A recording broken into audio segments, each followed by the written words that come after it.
Assalamualaikum warahmatullahi wabarakatuh. Salam sejahtera dan semoga kita dalam lindungan Allah Subhanahu wa Ta'ala. Perkenalkan, saya NH Selamat Budiman MKEP, dosen tetap di program studi Diploma 3 Keperawatan Fakultas Kesehatan Institut Administrasi dan Kesehatan Sti Setio Muara Bungo Jambi.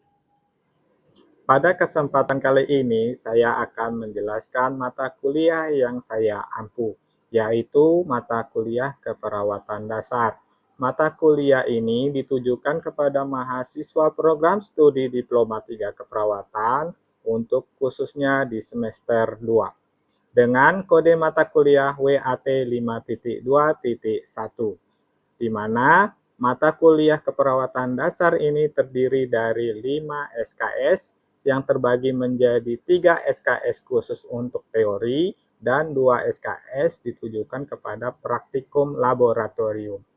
Untuk mata kuliah ini sendiri, dia terdiri dari 56 kali pertemuan yang terbagi dari 23 pertemuan teori di kelas, 1 pertemuan UTS, dan 32 pertemuan praktikum di laboratorium keperawatan dasar.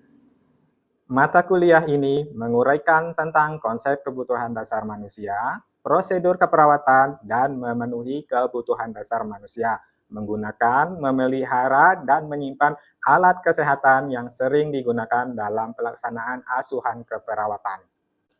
Materi yang akan disampaikan dalam mata kuliah ini antara lain, yang pertama, konsep teori kebutuhan dasar manusia, kedua, konsep kebutuhan oksigenisasi, ketiga, konsep kebutuhan cairan dan elektrolit, keempat, konsep kebutuhan nutrisi, kelima, konsep kebutuhan eliminasi, keenam, konsep kebutuhan aktivitas, ketujuh, konsep kebutuhan istirahat dan tidur, 8, konsep kebutuhan keseimbangan suhu tubuh, 9, kebutuhan seksual.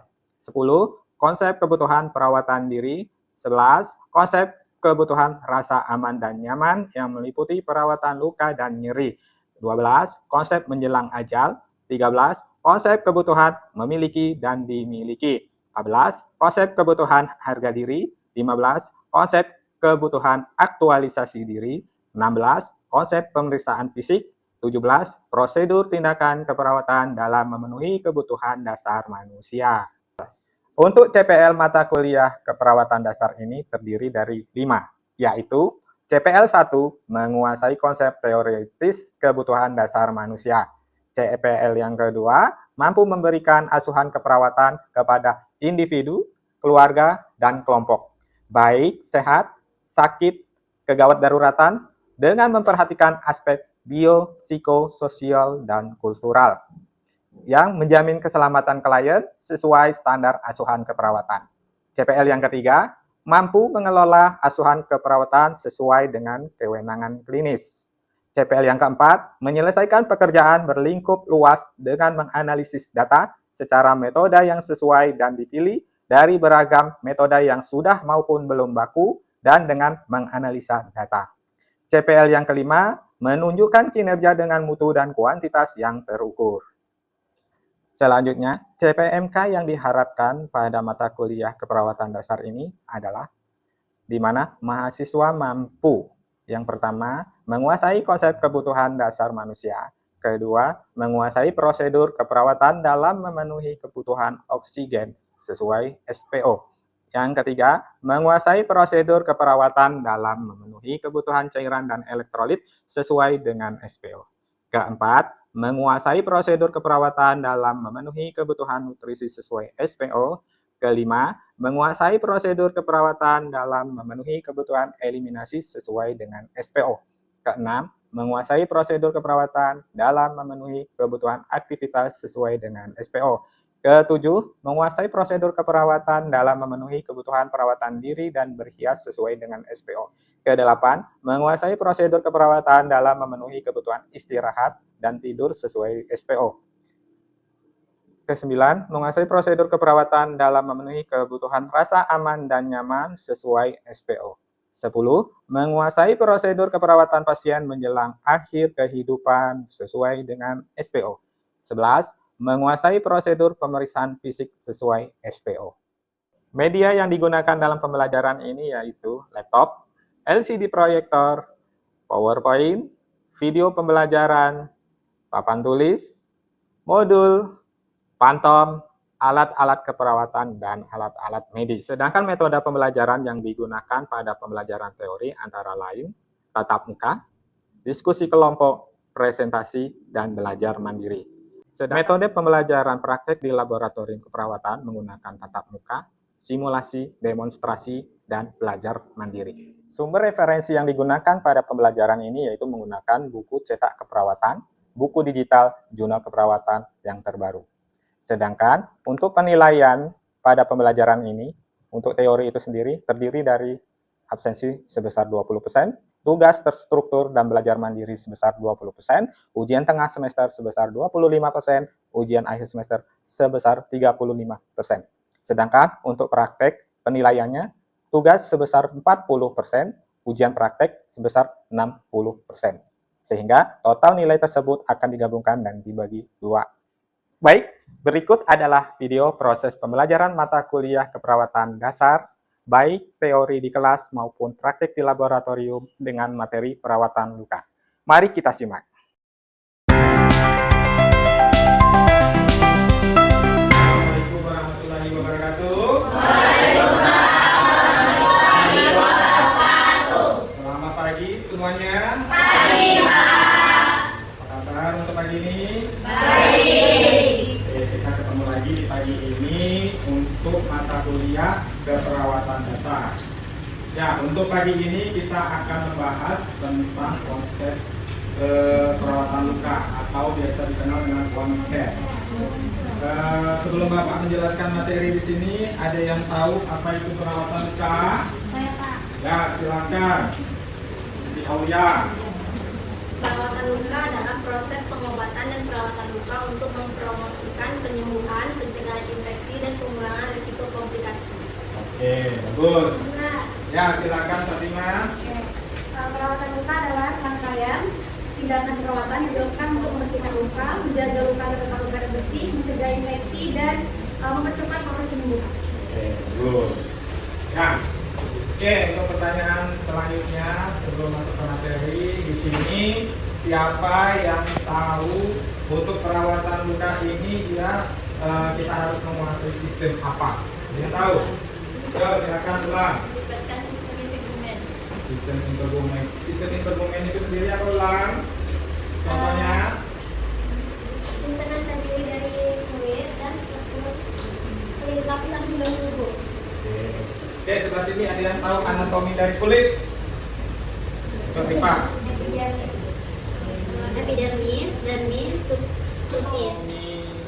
Dari kulit itu sendiri dia terdiri dari 3 bagian. Yang pertama adalah epidermis adalah lapisan dari atas paling luar daripada kulit.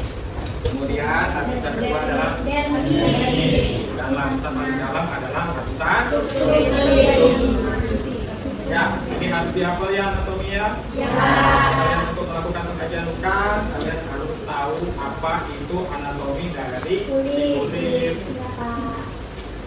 Untuk fungsi kulit itu sendiri, yang pertama adalah dia berfungsi sebagai proteksi. Proteksi itu sama dengan pelindungnya, pelindung diri kita atau melindungi diri kita dari mungkin bahaya dari luar, kontaminasi di lingkungan luar, cahaya, radiasi, dan lain sebagainya.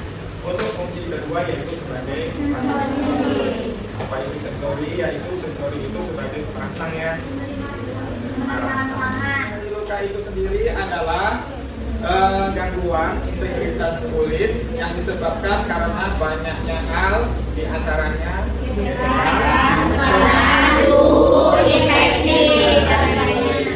jadi luka itu disebabkan banyak penyebabnya ya, ada yang gesekan, contohnya itu luka memar ya. Kalau tekanan mungkin dia juga karena tertekan sesuatu sehingga dia mengalami tekanan. Luka yang disebabkan oleh suhu itu seperti luka bakar yang disebabkan oleh kebakaran mungkin, kena air panas, dan sengatan listrik. Kemudian adalah luka yang disebabkan oleh infeksi. klasifikasi luka itu sendiri terdiri dari yang pertama berdasarkan struktur anatomisnya, yaitu superficial, yaitu luka yang terjadi pada lapisan paling dasar. Sedangkan parsial, luka yang terjadi pada anatomi sebagiannya, ini mengenai epidermis dan dermis. Kemudian luka pulsitis itu adalah luka yang mengenai keseluruhan pada organ. Kemudian klasifikasi luka berdasarkan sifatnya. Yang pertama ada contohnya luka abrasi atau biasa kita kenal dengan luka lecet, luka kontusio atau memar, luka insisi atau luka bedah, luka laserasi biasanya disebabkan oleh luka robek, luka yang terbuka, luka penetrasi atau yang disebabkan oleh sayatan, luka pungsur biasa kita kenal dengan luka tusuk, dan luka sepsis. Karena itu adalah luka yang terjadi karena macam jenis luka bisa dilihat pada gambar ini ya. Ini contohnya luka hitam. Luka hitam itu luka yang disebabkan oleh nekrosis atau kematian jaringan. Dia akan menimbulkan luka yang meninggal. Fase penyembuhan luka itu terdiri dari 3 fase. Yang pertama adalah fase inflamasi, kedua adalah fase proliferasi, dan yang terakhir adalah operasi atau remodeling. Bapak jelaskan satu-satu ya. Fase inflamasi itu adalah di mana fase penyembuhan luka pada tahap pertama. Dia membutuhkan waktu paling lama dari hari pertama sampai ke hari kelima. Biasanya di sana dia akan menimbulkan pembuluh darah, akan segar seperti itu ya. Kemudian dia masuk ke fase kedua, yaitu fase proliferasi, di mana pada fase ini terjadi pada hari kelima sampai ke hari 21. Dia akan mengalami fase granulasi, lukanya akan berwarna merah segar, dan setelah melalui fase proliferasi, dia akan masuk ke fase terakhir, fase maturasi atau nah di sini dia akan mengalami proses penyembuhan secara total, itu membutuhkan waktu sampai 2 tahun. Ya, di sana dia akan terbentuk jaringan kolagen atau scar tissue ya.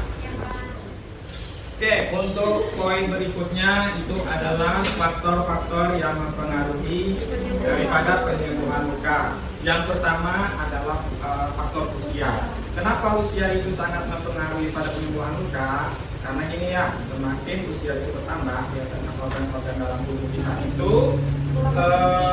akan mengalami penurunan.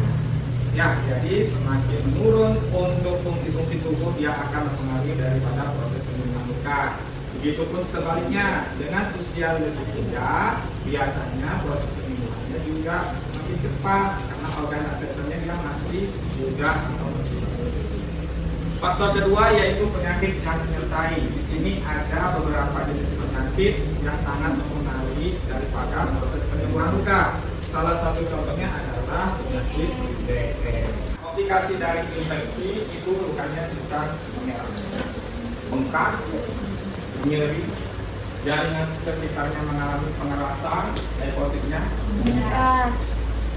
Jadi tanda pasiennya itu mengalami suatu infeksi biasanya bisa dinilai dari hasil laboratorium, yaitu dari hasil leukosit. Hasil leukosit itu kalau pasiennya infeksi dia akan meningkat. Baik, sampai di sini ada yang mau ditanyakan tentang materi perawatan luka? Oke, silakan. Fatimah. Pak, tanda-tanda infeksi luka, Pak? Tanda infeksi luka. Oke, ada yang bisa menjawab? Oke, silakan. Tanda-tanda infeksi luka yaitu ada demam, lalu nyeri, bengkak pada luka, memar, merah, terus lukanya kehilangan fungsi. Oke, bagus. Buat si Lutfiana, jawabannya tepat ya, bagus ya. Di sini Bapak akan menambahkan untuk tanda-tanda infeksi tadi terdiri dari 5 tanda ya. Yang pertama apa tadi? Rubor. Yang rubor itu adalah tanda kemerahan pada luka. Kenapa dia terjadi? Kemerahan Karena tadi pembuluh darahnya pada sekitaran luka itu mengalami peradangan. Ya, dolor, nyeri. Kenapa infeksi luka itu mengalami nyeri?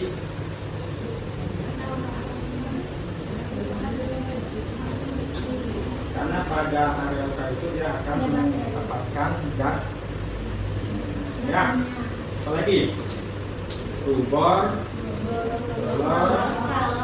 kalor. Ya, kalor itu adalah area infeksinya mengalami panas. Rubor, kalor, dolor, tumor. Dia akan mengalami pembekakan pada luka di area infeksi. Kenapa bisa pembekat? Karena adanya pembekakan atau penumpukan cairan atau sel di area luka. Kalau perawatan lukanya tidak tepat, ya dia akan mengalami penumpukan pada cairan. Ya, dia mengalami pembekakan pada luka. Yang terakhir adalah funsiolesa. Luka infeksi tersebut akan mengalami penurunan fungsi. Karena yang tadi ada peradangan, penyerahan, suhu yang tidak stabil, dan lain sebagainya. Ya, jadi dia luka tersebut akan mengalami penurunan fungsi. Oke, sampai di sini Pak Bima saya dipahami. Terima kasih Bapak. Sebelum Bapak tutup untuk pertemuan pagi ini, Bapak mau evaluasi dulu tentang materi yang telah kita pelajari pagi ini. Di sini siapa yang tahu fase daripada proses penyembuhan luka? Tahu oleh tangan? Satunya terdiri atas 3, yaitu fase inflamasi, proliferasi, dan operasi. Oke. Tentang jenis luka. Ayo, Pidana. Yang pertama yaitu ada luka koya atau ablusi, luka tusuk, luka baret atau abrasi, memar atau luka tusio, luka robek atau laserasi, luka sayat atau insisi. Oke, ya kita kasih hapus buat kita semua di sini. Oke, sampai di sini ada yang masih mau ditanyakan? Iya. Apakah paham untuk materi pagi ini? Paham. Baiklah, jika memang paham, mungkin kita cukupkan pertemuan pagi ini dengan ucapan hamdalah.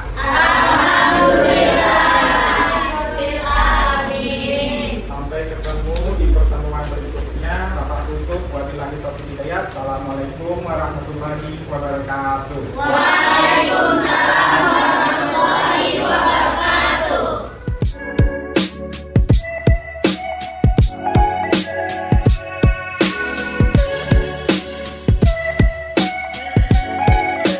Assalamualaikum warahmatullahi wabarakatuh. Selamat siang semuanya. Ketemu lagi di pertemuan laboratorium untuk keperawatan dasar. Untuk siang ini kita akan membahas tentang bagaimana simulasi atau praktek tentang ganti perban atau biasa dikenal dengan perawatan luka ya. Oke. Nah, sebelum Bapak mau mempraktekkan cara perawatan luka, di sini Bapak akan menjelaskan tentang alat-alat yang diperlukan dalam perawatan luka. Ya, untuk kalian coba dicatat dan diingat. Ya, yang pertama di sini ada handscone bersih untuk nanti membuka luka yang sebelumnya. Handscone steril digunakan pada saat mengganti perban, terlap. Ya. Ada kom 3 buah, ini digunakan untuk cairan NaCl1 untuk betadine dan 1 kosong untuk asal lembabnya. Kemudian ada ipapik yang berguna untuk memfiksasi luka ya. Iya Pak. Gunting perban, mungkin kalau nanti pasiennya membutuhkan obat-obatan untuk lukanya ada salep, mungkin ditutup bisa pakai perban ya. Di sini ada korenta untuk mengambil alat-alat yang steril, ada betadine, ada NaCl, dan ini hand scrub yang cuci tangan. Yang satu lagi di sini ada bak instrumen. Bak instrumen di sini isinya ada pinset chirurgis 2 buah, pinset anatomis 2 buah, dan satu lagi gunting jaringan yang berfungsi untuk menggunting jaringan mati apabila nanti ada pada si pasien ya, dan kasak steril sesuai kebutuhan. Jangan lupa di sini ada bengkok untuk membuang ya balutan kotor atau alat-alat yang nanti memang tidak digunakan. Perawatan luka ini dilakukan bertujuan untuk mengganti perban yang sebelumnya sudah kotor diganti dengan yang bersih. Itu bertujuannya untuk proses penyembuhan luka si pasiennya ya, dan mencegah terjadinya infeksi. Kan dulu ke pasiennya, ingat setiap tindakan itu melalui beberapa proses atau fase. Yang pertama adalah fase orientasi, 2 tahap kerja, 3 terminasi. Untuk perawatan luka yang pertama kita harus masuk ke fase orientasi. Orientasi ini adalah komunikasi kita kepada si pasien. Assalamualaikum Bapak. Perkenalkan, nama saya perawat A yang bertugas di ruangan ini untuk siang ini dari jam 12 sampai ke jam 8 malam. Tujuan saya ke sini yaitu untuk mengganti perban Bapak karena sudah harus diganti ya. Pak, untuk penggantian perban ini bertujuan untuk mencegah luka Bapak agar tidak infeksi dan mempercepat proses penyembuhan luka. Maka dari itu mohon kerjasamanya ya Pak. Oke, yang pertama kita harus mencuci tangan dulu. Berapa langkah? 6 langkah. Berapa? Yang pertama adalah tangan, kedua punggung, kunci, ini terus kukunya harus kena ya. Oke. Pertama kita menggunakan handphone.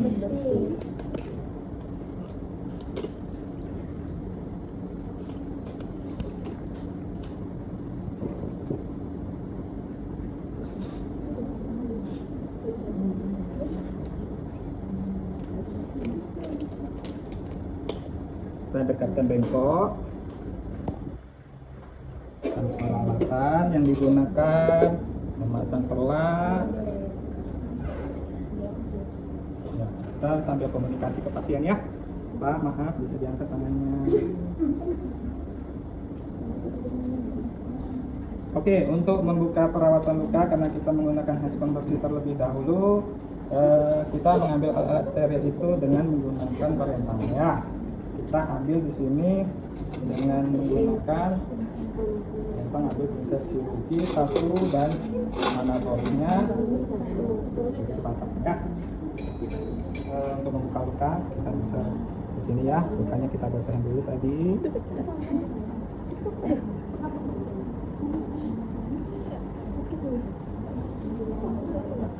Kita bisa basahin dulu dengan menggunakan ya. Ya, jangan lupa bengkoknya biar airnya enggak dulu.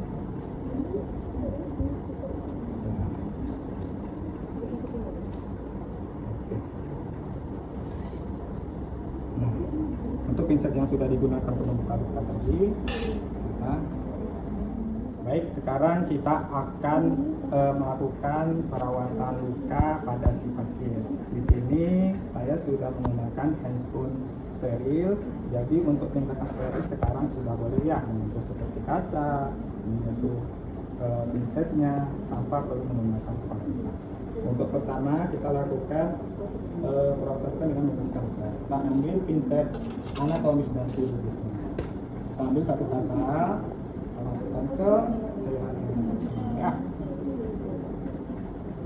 dan kita lakukan. Nah, lihat tindakan mengerasnya. Boleh disimpan di sini atau kita langsung melakukan ya. Kita di sini dulu, kita jepit ya. Setelah kita lakukan pemeriksaan, kita observasi area lukanya, kondisi penyembuhannya, fasenya, dia masuk dalam fase apa, inflamasi kah, proliferasi, atau tahap berikutnya ya. Ada tidak tanda infeksi seperti tadi, kalah, darah, tumor, dan fungsi. Kedalaman lukanya, apakah ada jaringan matinya. Jika ada jaringan mati, kita lakukan penggunaan jaringan mati dengan menggunakan gunting jaringan. Kita ambil jaringan matinya, kita lakukan gunting. Ya, oke. Setelah kita ngecek, kita bersihin jaringan mati dan lain sebagainya, kita boleh melakukan pembersihan luka lagi, yaitu dengan ya, ulangan di sini. Atas, asalnya, tekniknya di atas sedikit, dan bawah juga sedikit di atas sedikit. Ya, sampai dia mendapatkan bentukan. Kita tekan lagi, dan ya.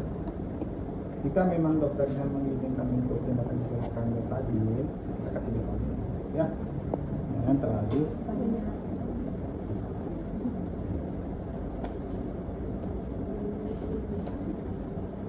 Nah, setelah itu kita tutup bagian misalnya dengan asa saya.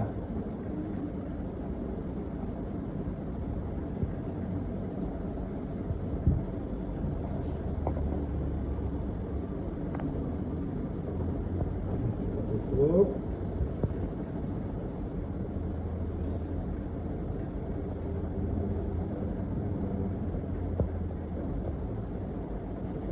Yang rapi ya. Kemudian kita tutup lagi dengan kaca yang kering. Yang habis di atas. Oke.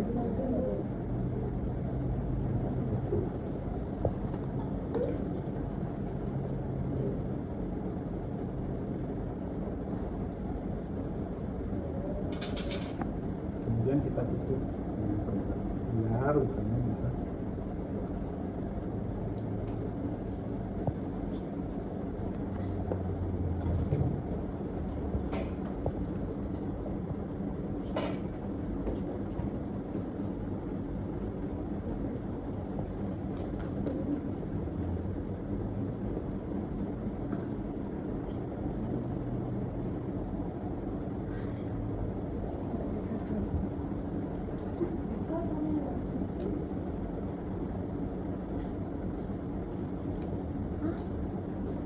Oke, jika sudah, kita bereskan alatnya dulu ya. Lakukan terminasi sekaligus evaluasi. Bagaimana kondisi Bapak setelah lakukan perawatan luka? Apakah nyeri? Oke, perawatan luka sudah kami lakukan. Mudah-mudahan Bapak diberikan seperti tersebut. Sekian video perekaman pembelajaran dalam mata kuliah Keperawatan Dasar Program Studi Diploma 3 Keperawatan Fakultas Kesehatan Institut Administrasi dan Kesehatan Stisio Marabungo.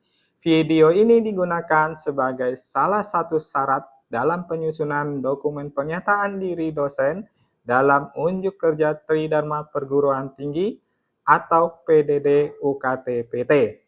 Semoga dapat menjadi pertimbangan baik dalam proses pengajuan sertifikasi dosen gelombang 1 di tahun 2025. Terima kasih. Wassalamualaikum warahmatullahi wabarakatuh. Institut Administrasi dan Kesehatan Stisio Marabungo, get more success.